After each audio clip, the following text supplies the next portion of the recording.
का जमीन बचाओ आंदोलन में हम सब हमारी इस जमीन को बचाने के लिए संघर्ष कर रहे हैं। पिछले वर्ष से यहाँ पर एक पीएम मित्र मेगा टेक्सटाइल नाम का एक नरेंद्र मोदी ने एक नई प्रोजेक्ट बनाकर हम लोगों को विनाश करने के लिए हमें यहाँ से उजाड़ने का काम किया है।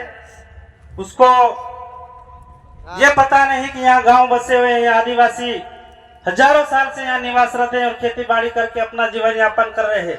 मोदी ने वहां पर रिकॉर्ड उठा के देख लिया और साथ ही साथ यहाँ का जो पूर्व मंत्री और विधायक उसने उसके निजी स्वार्थ के लिए, निजी फायदे के लिए हम लोगों के जीवन को, हमारी जिंदगी को दांव पे लगाने का एक बहुत ही नाकाम प्रयास किया है, जिसके विरोध में हमने पिछले 1 साल से संघर्ष करते करते इस जमीन को 1 साल तक यहाँ तक हम लेके आए हैं। और जो मशीन और ठेकेदार को यहाँ की जाबाज महिलाएं, माता बहनें जिन्होंने संघर्ष किया, मशीन के आगे उसकी हुपड़ी पकड़ के उसको काम नहीं करने दिए और ये काफी दिन तक ये संघर्ष चला।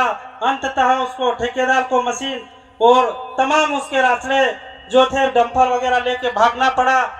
तो मैं आप सबको सैल्यूट करता हूं, धन्यवाद देता हूं कि इसी प्रकार का संघर्ष पूरे भारतवर्ष में आदिवासी जल जंगल जमीन के लिए लड़ रहा है। आज आदिवासी ये जो नरेंद्र मोदी है और ये जो आरएसएस की सरकार है ये आदिवासियों को खत्म करना चाहती है। तो इनका जो प्लान है वो प्लान इस प्रकार के है कि इनसे जमीन छीन लो, आदिवासी ऑटोमेटिक खत्म हो जाएगा। जब इस धरती पर हमारा आधिपत्य नहीं रहे, हम धीरे करके विलुप्त हो जाएंगे जमीन से। हम लोगों को जो मूलभूत सुविधाएं देना थी, संविधान में जो हमको अधिकार देना था वो देना और हमारी सुरक्षा करना वो दूर की बात हो गई और आज हमें पूरी तरह से यहाँ से खत्म करने का सबदूर प्लान बना चुके हैं।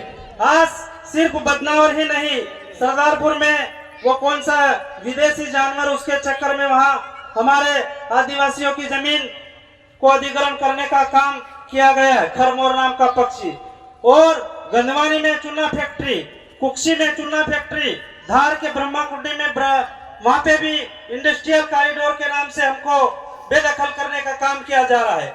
इसी प्रकार से थानला में, जोबट में, बांसवाड़ा में, प्रतापगढ़ में और तो और छत्तीसगढ़ में वहां बड़े पैमाने पर जंगल की कटाई होकर वो हजारों गांव को वहां से बेदखल करके कोयले के खनन के नाम से अडानी अंबानी को इस सरकार ने सौंप दिया और वहां पर हम लोगों को उजाड़ने का काम किया जा रहा है। यहाँ मध्य प्रदेश में पीएम मित्र मेगा नाम का टेक्सटाइल प्रोजेक्ट जो है एकमात्र है और पूरे मध्य प्रदेश में सिर्फ और सिर्फ बदनावर का जो यहाँ का जो लोकल विधायक था ये इसके निजी स्वार्थ के लिए लेकर आया था और उसको आपने चुनाव में पूरी तरह से जन सुनवाई रखी थी। तो जन सुनवाई में हमने हमारी बात रख दी कि साहब हम 1 इंच जमीन नहीं देंगे, आपको जो करना हो कर लो।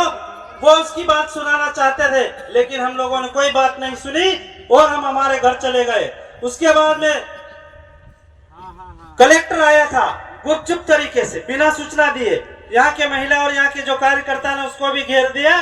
वो चुपचाप खिड़की खोल के गाड़ी के अंदर बैठ गया और टुकुर टुकुर देखते रहा। अरे कलेक्टर यहाँ आया था, हम लोगों से बात करना थी, हमारी समस्या सुनना थी, गाड़ी में बैठ गया और कोई बातें नहीं सुनी और वहां पे जाके बदनाम रेस्ट हाउस जाके फोन लगाता है कि आप 5-10 लोगों को लेके आ जाओ, अपन बात कर लेते हैं। मैंने कहा कि हमारे पास इतना टाइम नहीं है आपसे बात करने का। तो आज उस दिन से आज दिन तक मेरे ऊपर प्रतिदिन दबाव बना जा रहा है कि आप इस आंदोलन को चाहे जिस दिशा मोड़ सकते हो। मैंने कहा मैं मोड़ने वाला कौन हो सकता हूँ? जो जिनकी जमीन है, जिनकी माता है, वो अपनी माँ के साथ समझौता नहीं करेगा और वो जमीन नहीं देना चाहते हैं और जबरन हिंदुस्तान के कानून में एक कानून बना था कि आदिवासी की जमीन कोई इंडस्ट्री के नाम नहीं होगी, किसी गैर आदिवासी के नाम नहीं होगी और तो और सरकार के नाम भी नहीं होती है। लेकिन ये मोदी शासन आने के बाद पूरे देश में आदिवासियों की जमीनों पर नजर है।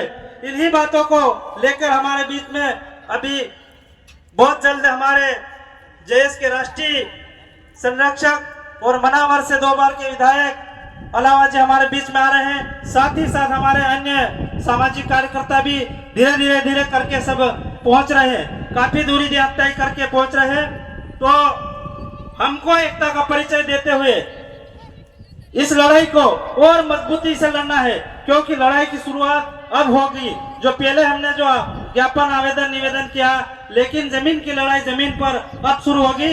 तो मैं इन्हीं शब्दों के साथ में हमारे एक और क्रांतिकारी जो कार्यकर्ता धर्मेंद्र दामोर को आमंत्रित करता हूं कि वो अपने विचार प्रकट करे और इस मुहिम को आगे बढ़ाए। धर्मेंद्र दामोर।